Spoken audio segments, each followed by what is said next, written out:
যারা কুরবানি করে তাদের আসলে কোন ভুলের কারণে কুরবানি নষ্ট হয়ে যেতে পারে? খুবই গুরুত্বপূর্ণ একটি প্রশ্ন। আমরা ধীরে ধীরে কোরবানির দিকে এগুচ্ছি। কোরবানির সময় আমরা যেই ভুলটা করবই না কেউ, সেটা হচ্ছে আমাদের প্রথমেই যেন নিয়তের কোনো গড়মিল না থাকে। অর্থাৎ প্রথম যেটা জরুরি সেটা হচ্ছে নিয়তের বিশুদ্ধতা।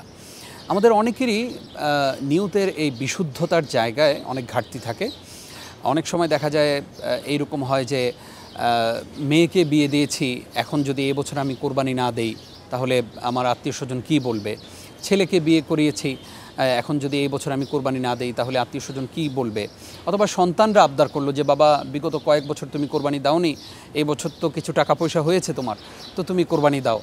এই উদ্দেশ্যে বা সন্তানের এই আবদারের জায়গা থেকে যদি কোরবানি দেয়া হয়, নিয়ত যদি বিশুদ্ধ না থাকে, আল্লাহর জন্যই যদি কোরবানি না হয়ে থাকে, তাহলে এই কোরবানির আসলে কোনো প্রয়োজন নেই।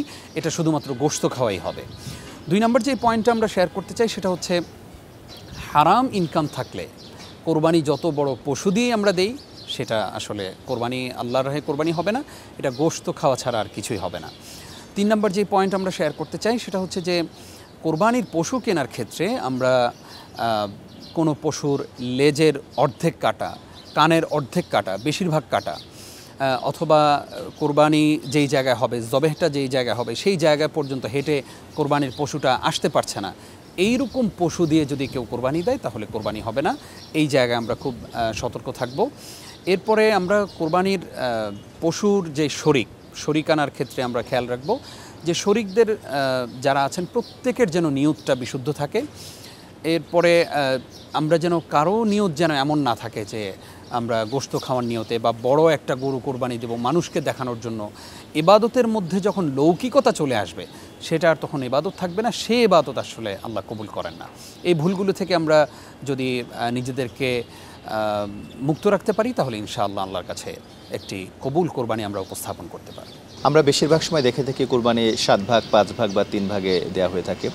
তো এখানে দেখা গেল যে কোনো একজনের নিয়ত সহি না, সেটার প্রভাব কি বাকিদের উপর আসবে কিনা? এখানে আসলে সবচেয়ে সঠিক যে বিষয়টা আমরা মনে করি সেটা হচ্ছে যে আমরা চেষ্টা করব যে আমার যারা শরিক তারা প্রত্যেকেই যেন হালাল টাকা দিয়ে কোরবানি করে, তাদের প্রত্যেকের যেন নিয়তটা বিশুদ্ধ থাকে এবং প্রত্যেকেই যেন আল্লাহর জন্য কোরবানি করেন।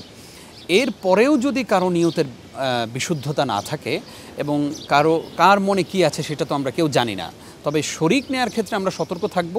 এর পরেও যদি কারো নিয়তে সমস্যা থাকে সেটার জন্য নিশ্চয়ই আল্লাহ তাআলা আমাকে জিজ্ঞাসিত করবেন না।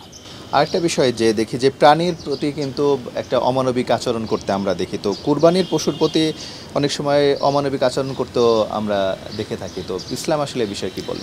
খুবই গুরুত্বপূর্ণ পয়েন্ট এটি। আমরা এভাবে বলতে চাই যে আমরা দেখি যে কোরবানির সময় বিভিন্ন জেলা শহরগুলো থেকে ঢাকায় এবং বিভিন্ন জায়গায় কোরবানির পশুগুলো নিয়ে যাওয়া হয়। সেখানে আমরা যে জিনিসটা আমাদের সবার চোখে পড়ে সেটা হচ্ছে একটা ট্রাকে 5টা গরু ধরবে, সেখানে 10টা গরু একদম গাদাগাদি করে গরু সেখানে তোলা হয় এবং এমনভাবে বাঁশ দিয়ে দেওয়া হয় যেন তারা নড়তেও না পারে, তাদের মুখ দিয়ে ফেনা বের হয়ে যায়, তাদেরকে ঘন্টার পর ঘন্টা খাবার দেওয়া হয় না, বসতে দেওয়া হয় না, তাদেরকে মশা কামড়ায় সারা রাত ব্যাপী তাদেরকে বিভিন্ন জায়গায় নিয়ে যাওয়া হয়। এই যে কষ্টটা দেওয়া হয় এটা পশুর প্রতি অমানবিকতা। এইভাবে আসলে কোরবানির পশুর সাথে আচরণ করা কোনোভাবেই কাম্য না। এরপরে কোরবানির পশু যারা কোরবানি করেন তারা কেনার পরে অনেক সময় এমন হয় যে কোরবানির আর 2 দিন বাকি আছে, উনি চিন্তা করেন যে মাত্র আর 2 দিন বাকি, তো এখন আর মানে তাকে খাবার দাবার দিয়ে কী লাভ। অনেক সময় তাদেরকে এই খাবার থেকেও বঞ্চিত করা হয়। এটা একদম অমানবিক আচরণ, এই কাজটিও যেন আমরা না করি।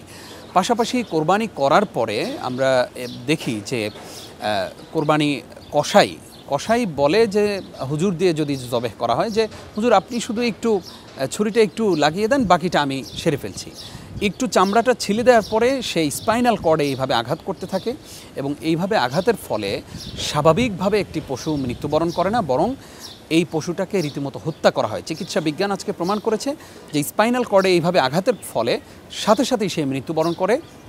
রক্ত প্রবাহিত হওয়ার মাধ্যমে, এই যে 10-15 মিনিট লাগার কথা তার সমস্ত শরীরে রক্তটা স্বাভাবিকভাবে প্রবাহিত হওয়ার, সেইটা আর না হয়ে হঠাৎ করে তার মৃত্যু হয়ে যায়। এইভাবে যদি কেউ কোরবানি করে সেখানেও কোরবানিটা বিনষ্ট হয়ে যাওয়ার সম্ভাবনা থাকে। এই কাজটিও আমরা করব না, এটা পশুর প্রতি অমানবিকতা। 10-15 মিনিট বাঁচানোর ক্ষেত্রে আমরা পশুটা জবেহের সাথে সাথে আমরা তার চামড়া ছেলা শুরু করি, এটাও পশুর প্রতি অমানবিকতা। এই কাজগুলো যেন আমরা কেউ না করি এবং আমরা প্রত্যেকের জায়গা থেকে এই সচেতনতা আমরা তৈরি করার চেষ্টা করব। তাহলে কোরবানির পশুকে আলেম দিয়ে জবে করা উত্তম, নাকি যিনি কোরবানি দিচ্ছেন বা ভাগে যদি দিয়ে থাকেন তাদের মধ্যে থেকে কেউ একজন যদি দিয়ে থাকেন, আলেম যদি নাও হয়ে থাকেন, সেটা দেয়া যাবে কিনা? অবশ্যই যাবে, বরং এটাই উত্তম। নিজের পশুটা নিজে কোরবানি করা এটাই হচ্ছে উত্তম। একান্তই কেউ যদি না পারেন তাহলে কোনো একজন আলেমকে দিয়ে জবেহটা করাতে পারেন। এক্ষেত্রে মনে রাখা জরুরি যে আমরা অনেকে মনে করি যে অনেক দোয়া পড়তে হয় এবং অনেক কিছু পড়ে তারপরে কোরবানি করতে হয়। আমরা সেখানে বলবো যে বিসমিল্লাহি আল্লাহু আকবার বলে কোনো পশু কোরবানি করলেই সেটা কোরবানি হয়ে যাবে এবং এটা আমাদের জন্য হালাল এবং আল্লাহ এটাই পছন্দ করেন। এভাবে কোরবানি করলে কোরবানি হয়ে যাবে।